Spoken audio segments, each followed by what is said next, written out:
सलामकुम, कैसे हो आप सब लोग? खैरियत से हो? आज बड़ा छोटा सा एक इंटरेस्टिंग टॉपिक है जिसको हम डिस्कस करेंगे, जिसका नाम है डिस्कोर्स मार्कर्स इन लिंग्विस्टिक्स। तो जैसा कि आपने ये वर्ड अक्सर सुना होगा कि डिस्कोर्स मार्कर्स लैंग्वेज में कुछ टूल्स होते हैं जिनसे हम लैंग्वेज को इंटरेक्टिव बनाते हैं। अपनी राइटिंग स्किल्स के अंदर हम इन्हें यूज़ कर सकते हैं। स्पीकिंग एक्टिविटी परफॉर्म करते हुए भी हम अपनी बात को इंटरेक्टिव मज़ीद से मज़ीद बनाने के लिए इन मार्कर्स को, इन डिवाइसेस को मुख्तलिफ को यूज़ करते हैं, जिन्हें हम डिस्कोर्स मार्कर्स कहते हैं।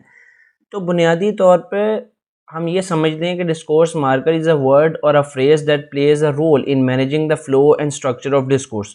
तो बुनियादी तौर पर डिस्कोर्स मार्कर्स वो अल्फाज या फ्रेजेस होती हैं जो बहुत बड़ा एक रोल प्ले करती हैं हमारे डिस्कोर्स को स्ट्रक्चर्ड बनाने में, ऑर्गेनाइज्ड बनाने में।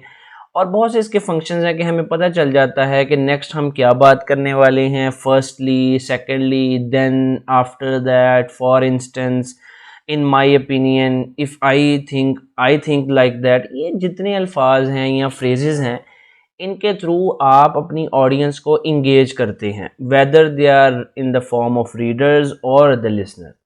Since their main function is at the level of discourse rather than at the level of utterance or sentences, discourse markers are relatively syntax independent and usually do not change the truth conditional meaning of the sentence। यहाँ पर इससे मुराद क्या है? यहाँ पर इससे मुराद ये है कि ये सिंटेक्स इंडिपेंडेंट होते हैं, यानी इनको आप कहीं आगे या पीछे लगा देते हैं तो सेंटेंस का मीनिंग नहीं बदल जाता।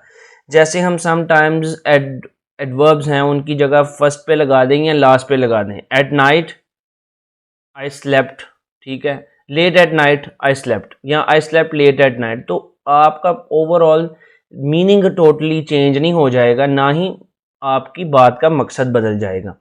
Examples of discourse markers include the particles oh, well, now, then, ठीक है, you know, and I mean, and the discourse connectives so, because, and, but, and. और ये जितने अल्फाज हैं, जैसे now we will be talking about this, then he entered the car, entered into the car, you know, ठीक है, filler भी है, डिस्कोर्स मार्कर भी है। आई मीन यानी मैं अपना पॉइंट ऑफ व्यू देने लगा हूँ, बट मैं कोई कॉन्ट्रोडिक्टरी आइडिया देने लगा हूँ, बिकॉज मैं रीज़न देने लगा हूँ। ये जितने फ्रेजेज हैं या वर्ड्स हैं, ये सब इसी में आएंगे। Discourse markers are items spoken discourse which act as sign post of discourse coherence. तो हमारी स्पोकन लैंग्वेज के अंदर भी वो ये कह रहा है कि इसका बहुत ज़्यादा रोल है। इसके अंदर इंटरजेक्शंस भी आ जाती हैं, जैसे कि ओ, आउच, ठीक है, एडवर्ब्स भी आ जाती हैं, एज, नाउ, लेक्सिकल फ्रेजेस भी आ जाती हैं, you know, I think like that, ये इस तरह।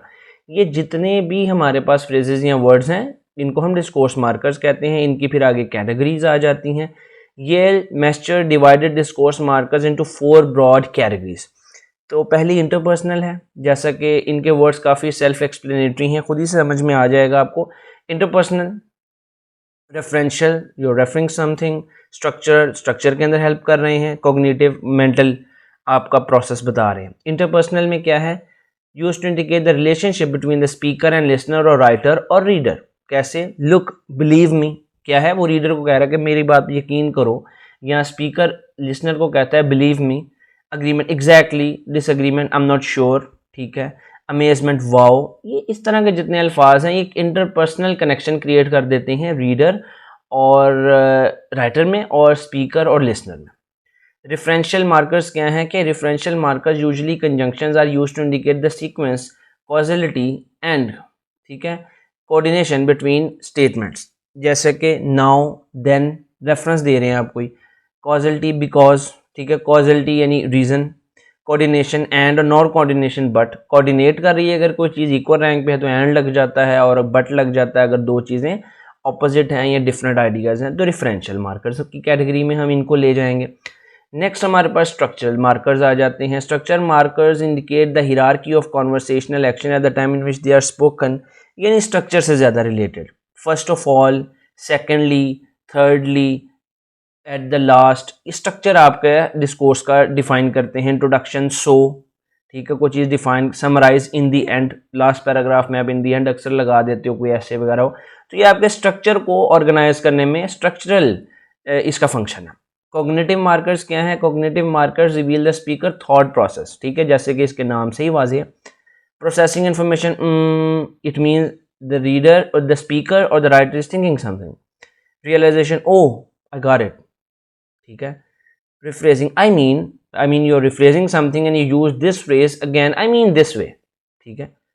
इस तरह से ये 4 कैटेगरीज हैं और इनको आप अच्छे से समझ लें, इनको आप अपनी राइटिंग में यूज़ करें, आप अपनी स्पीकिंग में यूज़ करें और अपनी लैंग्वेज को मज़ीद से मज़ीद आप अट्रैक्टिव बना सकते हैं. So keep watching my videos. Thank you. अल्लाह हाफ़िज़.